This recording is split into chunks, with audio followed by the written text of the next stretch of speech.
Let's go ahead and look what a regular assignment would look like. I would create a regular assignment and I would give it a title. And let's say there is a bunch of different things we're going to do.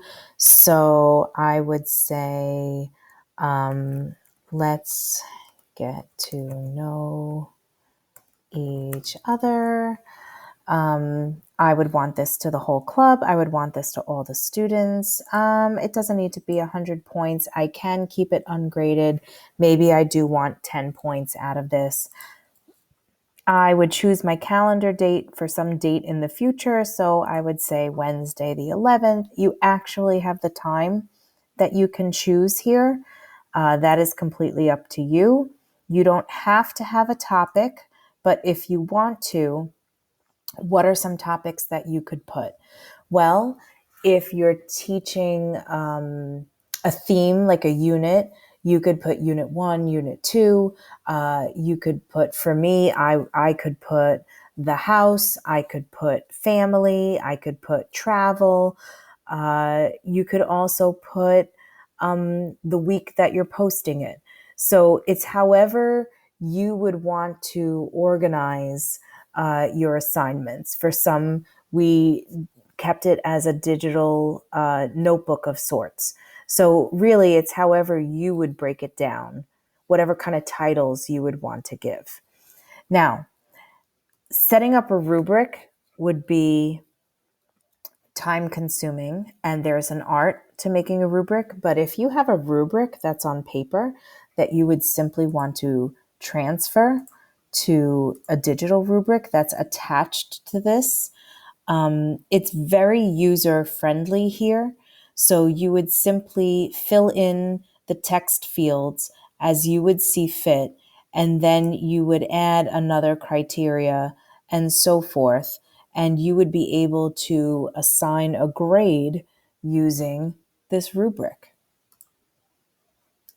Yes, I will permanently. Oh, sure. Okay. All right. So let's go here. So we established the right side here. If I were to go to my Google Drive, this is what it would look like. So just like as if you opened up your drive, it defaults to your recent tab, because typically, why would it do that?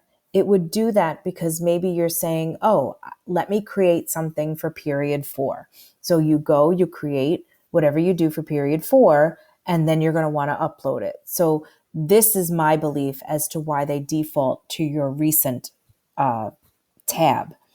You can also upload something, you can go right to your drive, and then it looks like your opening page of your drive. So you can go to your folder that you have to go to, and you can go to which grade, and you can then click and choose the assignment that you need to.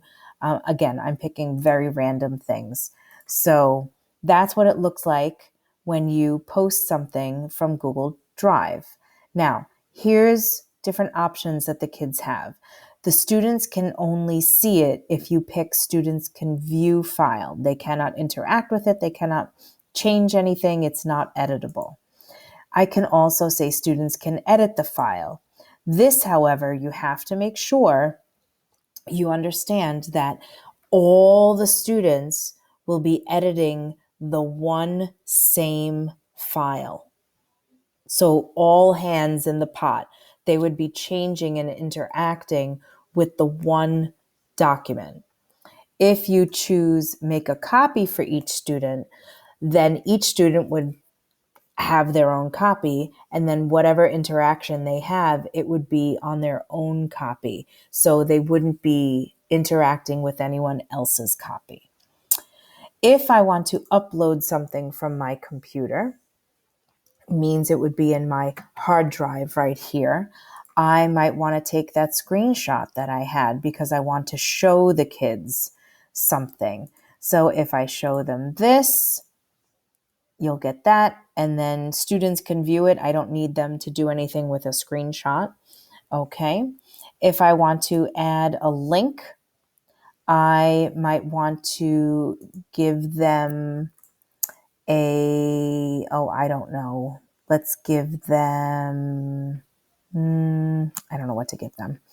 Let's give them this website.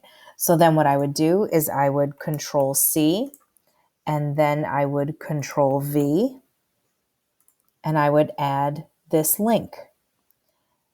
So what you're doing is you're building all of your attachments. So when the students get it, they would see it. And then the YouTube would look like this. If there's a specific video that I want, I would open up YouTube.